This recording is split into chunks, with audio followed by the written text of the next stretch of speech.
मेरे मरे हुए शरीर के आसपास मेरी पत्नी और उसका परिवार की तरफ से कोई नहीं आना चाहिए। मेरा अस्थि विसर्जन तब तक नहीं होना चाहिए जब तक मेरे हरासर्स को पनिशमेंट नहीं मिलता। बच्चे के लिए तरस गया। मेरा बच्चा अपने बच्चे को नहीं देख पाया। वो मेरा बच्चा भी अपने बच्चे को देखने के लिए तरस गया, नहीं देखने दी। अपने बाप बच्चे को बाप से बिछुड़वा दी, बच्चे से नहीं मिलने दी रे बाप रे बाप।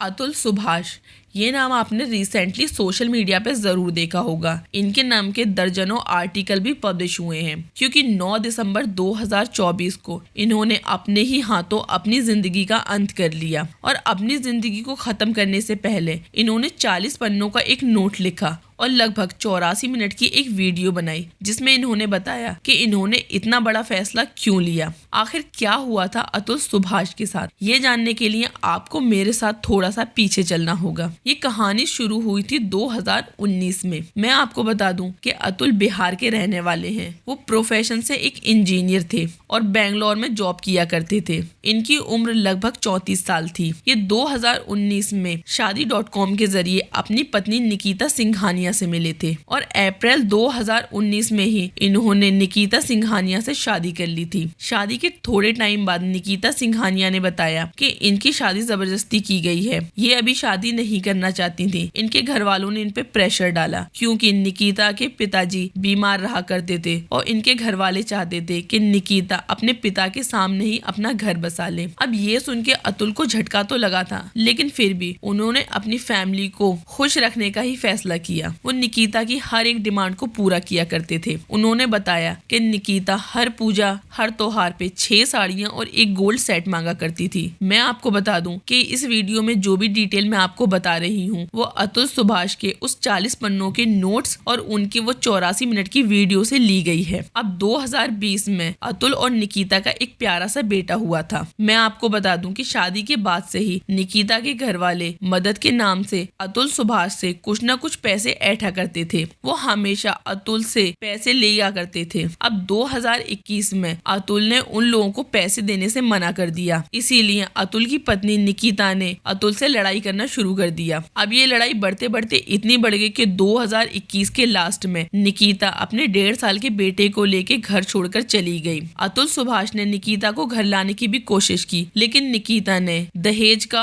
और भी मल्टीपल केसेस अतुल के ऊपर कर दिए और 1 करोड़ की एलिमनी की भी मांग की गई। इसके बाद सामने से अतुल सुभाष ने भी इन केस को लड़ने का फैसला किया और मैं आपको बता दूं लगभग 2.5 साल में 120 कोर्ट डेट मिली थी, जिसमें 40 बार अतुल सुभाष कोर्ट गए थे और उन 40 बार में भी अतुल ने बताया कि कभी उनके पत्नी के घर वाले नहीं आते थे तो कभी कोर्ट छुट्टी पे हुआ करते थे। एक बार कोर्ट में परेशान होकर अतुल सुभाष ने कहा एनसीआरबी के डेटा के अकॉर्डिंग झूठे दहेज केस में बहुत सारे लोग सुसाइड कर लेते हैं। तो सामने से जज रीटा कौशिक ने कहा कि फिर तुम कब सुसाइड कर रहे हो। ये बात अतुल सुभाष के बहुत ज्यादा चुभ गई थी और जब वो नेक्स्ट डेट में कोर्ट में गए थे तो उनकी पत्नी और सास ने भी उन्हें देख के कहा था कि तुम अभी तक जिंदा कैसे हो। ये सारी बातें उन्होंने अपनी वीडियो में बताई हैं। निकिता सिंघानिया ने जो 1 करोड़ एलिमनी की मांग की थी अतुल सुभाष ने उसको एक्सेप्ट कर लिया था और वो उनको 1 करोड़ रुपया देने के लिए भी तैयार थे। लेकिन जब अतुल सुभाष वो 1 करोड़ रुपए देने के लिए तैयार हो गए तो निकिता ने अपनी डिमांड बढ़ाकर 3 करोड़ रुपए कर दिया। तो अतुल ने इस डिमांड को गलत बताया और कहा कि जब वो 1 करोड़ रुपए देने के लिए तैयार हैं तो फिर इस डिमांड को बढ़ाकर 3 करोड़ रुपए क्यों किया गया। उस पे से सामने से जजेस ने कहा कि तुम्हारे पास इतने पैसे होंगे जब भी तुम्हारी बीवी इतने पैसों की डिमांड कर रही है। अतुल ने बताया कि लोगों ने उन्हें एटीएम की तरह यूज करना शुरू कर दिया था। वो अपनी सैलरी से कोर्ट के चक्कर लगाते और उसके बावजूद भी उनका सारा पैसा कोर्ट में और उनकी बीवी के पास ही जाता। उनका कहना था कि वो अपने पैसे से ही दुश्मन को मजबूत कर रहे हैं। उन्होंने अपनी बीवी की वो डार्क साइड उस चीज में दिखाई है जो शायद कोई सोच भी नहीं सकता। बहुत सारे ऐसे मर्द हैं जो झूठे दहेज केस में फंस जाते हैं और उसके बाद उनके पास सिर्फ एक ही चारा बचता है कि वो अपनी जिंदगी को खत्म कर ले या फिर अपनी जिंदगी की पूरी कमाई अपनी बीवी को दे दें या फिर कोर्ट के केस में डाल दें।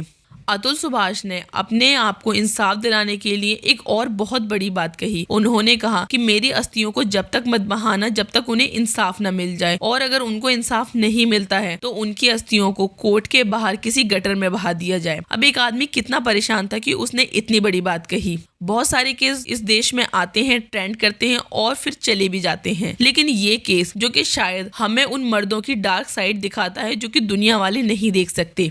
हमेशा देश में अबला औरतों को ही कहा जाता है, लेकिन मर्द भी कहीं ना कहीं इन चीजों में पिस जाते हैं। ये कानून अच्छे के लिए बने हैं, लेकिन कुछ औरतें इन कानून का दुरुपयोग करके एक अच्छे शरीफ आदमी को फंसा देती हैं, और उसके बाद इसका एंड कुछ इसी तरह होता है जैसे अतुल सुभाष ने अपने आप के साथ किया। तो कैसी लगी आपको आज की वीडियो, कमेंट बॉक्स में जरूर बताएं, और क्राइम वीडियोस देखने के लिए मेरे चैनल को सब्सक्राइब जरूर करें।